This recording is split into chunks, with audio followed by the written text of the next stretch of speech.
खेसारी लाल यादव कलाकार नहीं, वो बहुत बड़का कलंकार हैं। अगर पवन सिंह जो गा देंगे तो उनके सामने खेसारी लाल यादव को बच्चा होना पड़ जाएगा। सीवीएस मिश्रा ने बोले कि हम लोग क्या सीखेंगे इन लोग घटिया मानसिकता वाले गंदे लोगों से।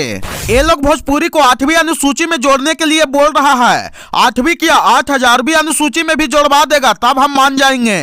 दोस्तों, पवन सिंह के विवाद पर लगभग भोजपुरी के सब कलाकार अब अपनी अपनी टिप्पणी दे रहे हैं, चाहे वो अरविंद अकेले कल्लू हो, चाहे टुनटुन लाल यादव हो, चाहे सीवीएस मिश्रा हो। और इस बार एक इंटरव्यू में सीवीएस मिश्रा ने खेसारी लाल यादव को जमकर सुना दिए हैं। ना जाने खेसारी लाल यादव को क्या क्या बोल दिए हैं, जो ये बात आप लोग सोच भी नहीं सकते होंगे। तो खबर की क्या है, पूरी जानकारी बने रही है आज की इस वीडियो में। दोस्तों, पवन सिंह और खेसारी लाल यादव जी का विवाद अब तक खत्म हो गया होता, लेकिन हमको नहीं लगता है कि भोजपुरी के कुछ कलाकार और कुछ मीडिया वाले लोग इतना जल्दी खत्म होने देंगे। मतलब हर दिन कुछ न कुछ नया सुनने के लिए मिल ही जाता है। और कुछ लोग को यह भी कहना है कि पवन सिंह और खेसारी लाल यादव दोनों मिलकर ये विवाद जानबूझकर करते हैं मार्केट में आने के लिए। दोस्तों, आप लोग को एक बार फिर से सबसे पहले पवन सिंह और खेसारी लाल यादव जी का विवाद बता देते हैं। दोनों का विवाद यह था कि खेसारी लाल यादव जी अपने एक इंटरव्यू के दौरान पवन सिंह के बारे में बोल दिए थे कि पवन सिंह के अब एज हो गया है और जब वो हीरोइन के साथ में नाचते हैं तो वो अब अंकल के टाइप के लगते हैं। और यह बात जब से पवन सिंह जी सुने हैं तब से खेसारी लाल यादव को उनके ही जिला छापरा में ही एक स्टेज शो के दौरान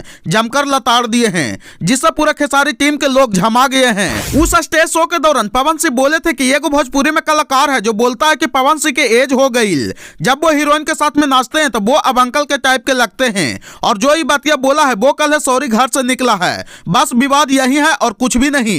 और यही विवाद को लोग लंबा चौड़ा खींच रहे हैं और ये विवाद कहां तक जाएगा ये बात कोई नहीं जानता है। तो इसी विवाद पे एक मीडिया वाले भाई ने भोजपुरी लोक गायक सीवीएस मिश्रा से पूछा कि जितना रशिया यूक्रेन का विवाद सोशल मीडिया पर नहीं चल रहा है, उससे कई गुना ज्यादा हमारी भोजपुरी इंडस्ट्री की चल रही है। क्या कहना चाहेंगे इस पे आप? तो सीवीएस मिश्रा ने जवाब दिया कि इस पे हम क्या बोले, कुछ समझ में नहीं आता है। ये नया थोड़ी ना है। हमको लगता है कि ये दोनों का विवाद पिछले जन्म से ही चलता आ रहा होगा, नहीं तो ये दोनों मिली भगत है, जानबूझकर विवाद करते होंगे।